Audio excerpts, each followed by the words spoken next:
Les Jeux Olympiques, et maintenant, qu'est-ce qu'on fait? Suite et fin. Parce que j'ai pas eu le temps d'en parler dans la première vidéo qui était une réaction à chaud. D'ailleurs, je vous remercie pour tous vos commentaires et tous vos soutiens. Moi, en attendant, je continue d'être en Arménie, hein. Donc vous saurez tout de ma chambre. C'est vraiment fait sur le pouce, les mains dans le cambouis, là. Là, je suis dans un camp qui s'occupe d'enfants dont certains sont des réfugiés de guerre du Haut-Karabakh. La persécution des chrétiens, ça existe partout dans le monde. Christianisme, première religion persécutée au monde. Et moi, j'aime bien cette manière, vous voyez, de, de, de, de m'engager, pas dans une réflexion abstraite, etc., mais vraiment les mains dans le cambouis.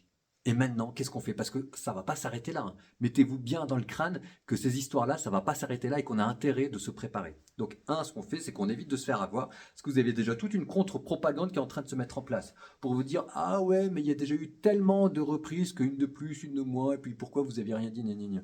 Les reprises de Star Wars de la Sainte Seine, ça n'a rien à voir. C'est fait avec des fonds privés qui s'adressent à une fanbase. Et entre Star Wars et le christianisme, je ne sais pas comment vous dire, mais il n'y a pas de passif.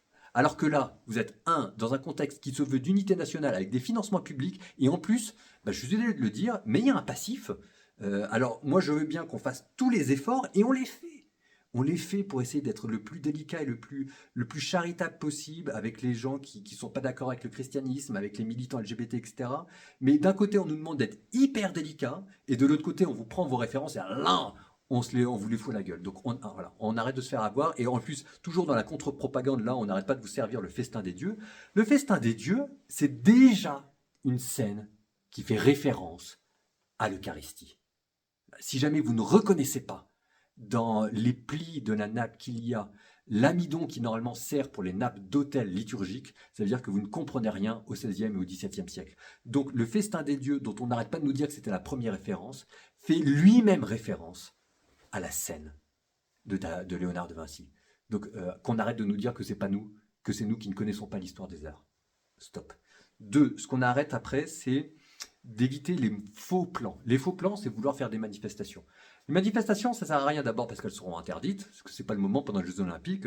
Vous êtes, y a à vigilance, à attentat terroriste, alerte rouge partout.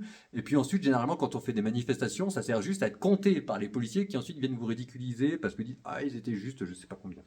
Ce qu'on évite aussi, c'est ce que j'appelle moi les messes Calimero, les messes d'action de réparation. Les messes de réparation, c'est très bien. Entendez-moi bien.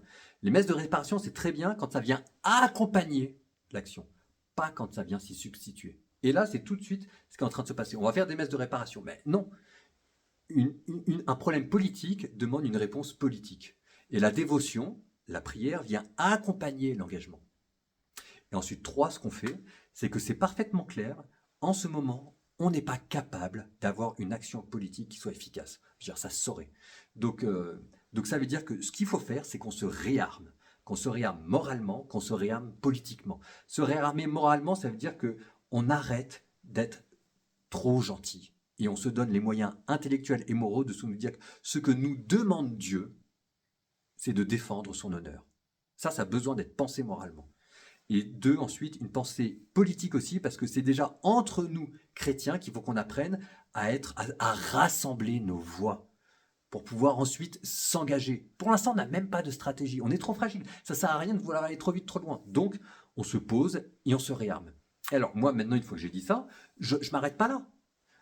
Pour tout vous dire, dans les projets de l'année prochaine, il y avait de faire un petit groupe ou un gros groupe de réflexion sur foi et politique pour qu'on réfléchisse entre chrétiens et que déjà à l'intérieur de nous, on arrive à se constituer, allez, j'ose le dire, en groupe de pression.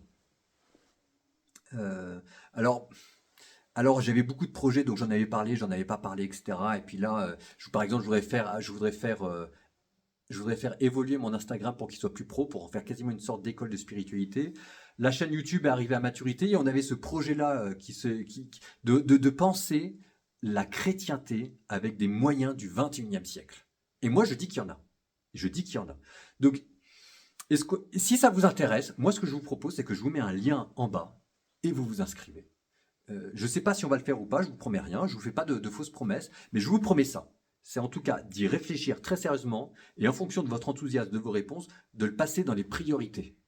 Et si vous mettez votre adresse mail, le lien est ici, moi j'en ai besoin pour vous tenir au courant de savoir si on y va ou si on n'y va pas. Donc voilà, ça c'était suite et fin des Jeux Olympiques, parce que écoutez, il y en a ras-le-bol. Enfin, vraiment, il y en a ras-le-bol. Bon, et maintenant, bah écoutez, que ça vous empêche pas, maintenant qu'on a dit ça, fermons la parenthèse, faudrait pas non plus que ça vous empêche de goûter toute la beauté des Jeux Olympiques qu'il y a à côté, quoi. Il y a un moment pour être énervé, dit le Coëlette, et puis il y a un moment pour être de bonne humeur. Le moment pour être énervé est en train de s'arrêter. Vous vous inscrivez au lien que je vous ai donné. Promis, je ne vous abandonne pas. Et on y va vraiment, on réfléchit. Et puis ensuite, il y a un moment pour être de bonne humeur et profiter des Jeux Olympiques. Et c'est bientôt cela. L'amour vaincra.